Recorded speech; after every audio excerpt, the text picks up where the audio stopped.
Bonjour à tous et bienvenue sur Défi Pâtisserie. L'autre fois, quand je suis allé au marché, j'ai vu de la rhubarbe. Et là, je me suis rappelé, ma belle-sœur, elle aime la rhubarbe.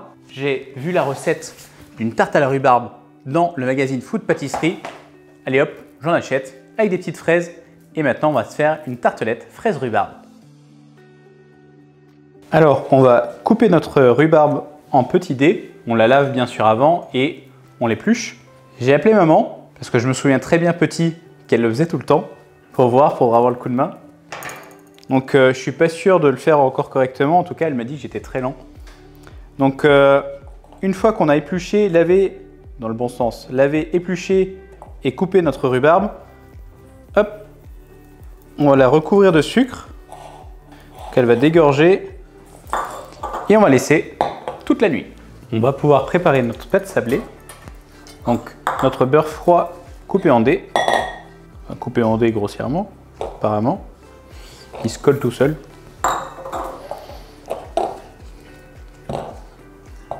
C'est bien coupé, mais comme il est encore froid, hop, il a voulu rester collé. On va le mélanger avec notre poudre d'amande,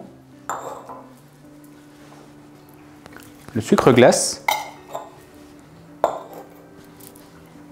hop, la farine,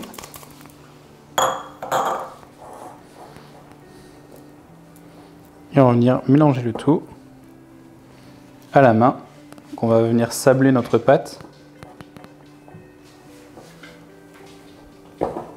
Une fois qu'on a une texture sableuse, c'est qu'on est plutôt bien. Je ressens plus de gros morceaux de beurre dans la pâte, dans la poudre. Quand j'ai des morceaux, je tape dessus, ils sont friables. Donc c'est bon. On va battre notre œuf en omelette. On ajoute le sel. Et on l'ajoute à notre pâte.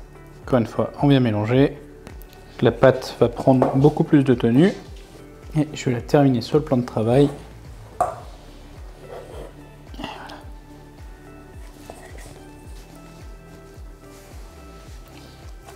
On va venir fraser la pâte pour vérifier qu'il n'y a plus de morceaux de beurre. Et on a bien une pâte qui est uniforme. Donc on va pouvoir la filmer au contact et la garder au frigo toute la nuit. Elle va pouvoir bien reposer. J'ai déjà fait la baisse, donc sur 3 mm. Je l'ai mise un petit peu au congélateur pour qu'elle soit rigide. Le four est en train de préchauffer.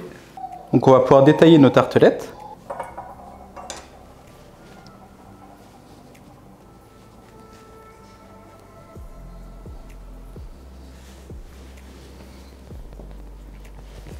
Donc on a fait des petites bandelettes. Et après, on y a récupéré. On s'assure bien que la petite bandelette est bien raccord partout. Et on va pouvoir répéter l'opération sur toutes nos tartelettes. Pour cette partie, donc notre chantilly à la fraise, c'est avec 17 g de fraises déshydratées, mais je n'ai pas trouvé. Donc j'ai pris du sucre vanillé en poudre très fine. C'est mon sucre vanillé que j'ai juste passé au mixeur. Donc ça sera une chantilly vanille. On va tout mettre dans notre bol. Et on va mixer le tout.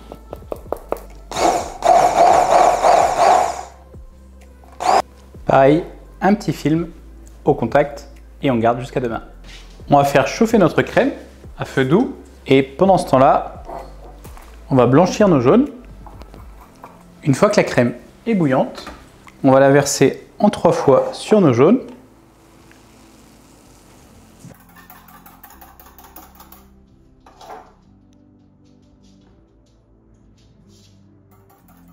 Pour la 3e fois, je peux le faire dans l'autre sens. Hop.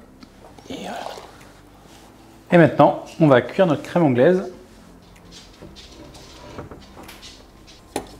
On va suivre notre température. On va la cuire à 83 degrés. Il est important de bien toujours racler le fond pour éviter que l'œuf ne coagule au fond. Donc notre crème est arrivée à 83 degrés. Je remue encore un petit peu à cause de l'inertie. On va pouvoir la laisser retomber jusqu'à 60 degrés. Puis on rajoutera la gélatine qu'on a bien sûr hydratée et essorée. La crème anglaise est passée sous les 60 degrés. Je vais ajouter ma gélatine. Et maintenant, on va pouvoir passer ça dans l'entonnoir. Alors c'est pour 12 tartelettes, mais j'ai que 8 empreintes. Si je veux me faciliter le transport après, je vais d'abord le mettre sur une plaque. Et on peut continuer.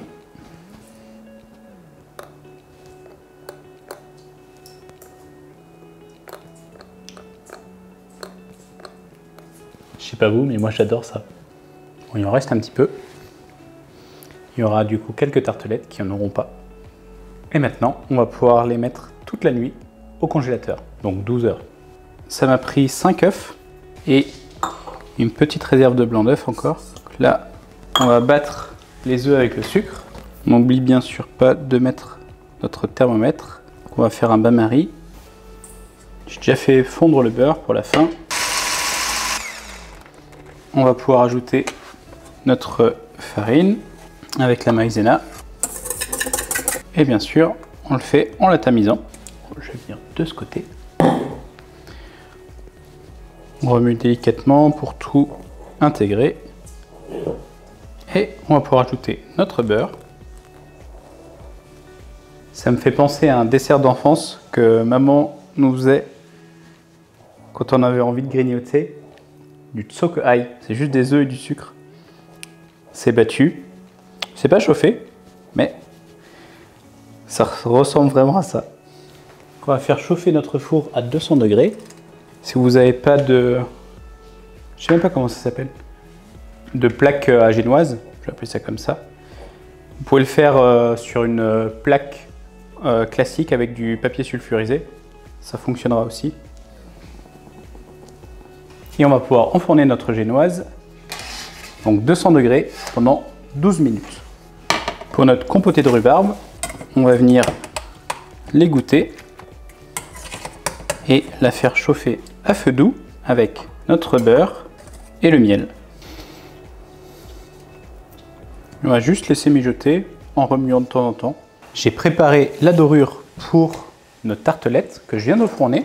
Donc elles vont cuire pendant 35 minutes. Donc 25 minutes. Après les 25 minutes, je retire le petit cercle. Puis je mets un peu de dorure, donc du jaune d'œuf. Et je réenfourne 10 minutes. La compote est en train de se faire. Je remue de temps en temps. Il y a de moins en moins d'eau, qu'on commence à avoir quelque chose de fini. Et la génoise est en train de refroidir sur la grille. Donc j'ai déjà mis le sucre sur les fraises que j'ai lavées. Elle tire déjà de l'eau. On va faire chauffer ça. Notre rhubarbe, la compotée de rhubarbe est bonne. Je vais la remettre un petit peu à chauffer. J'ai mon sucre et ma pectine. Je vais déjà les mélanger. On mélange le sucre avec la pectine pour éviter les grumeaux.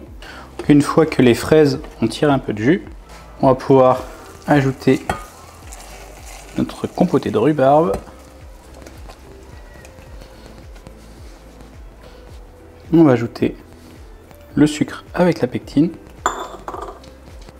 Et on va aller chercher une petite ébullition qu'on va tenir pendant 2 minutes.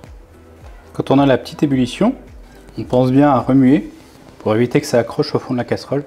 Et puis on laisse pendant 2 minutes.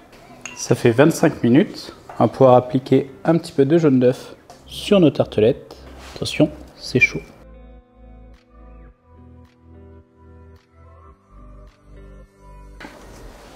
Et on enfourne de nouveau pendant 10 minutes. Toutes les préparations sont prêtes. On va pouvoir monter notre chantilly. J'ai mis le bol au congélateur hier soir.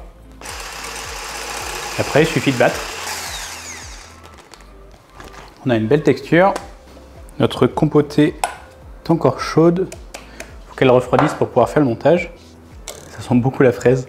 Donc, next step, on va faire le montage. Et maintenant, on va pouvoir faire notre montage. Donc, une petite cuillère. Donc, si vous voulez être très précis, c'est 10 grammes. J'ai pesé pour la première, ça fait une petite cuillère. On va prendre un biscuit, une génoise, par-dessus 2 petites cuillères. On va rajouter notre crème brûlée qui sort juste du congélateur. J'ai lavé les fraises et on va les couper en 4 et les disposer tout autour. Je pense qu'il me faut des moules à tartelettes un petit peu plus grands. Ça faciliterait. C'était pas précisé dans la recette la taille des cercles.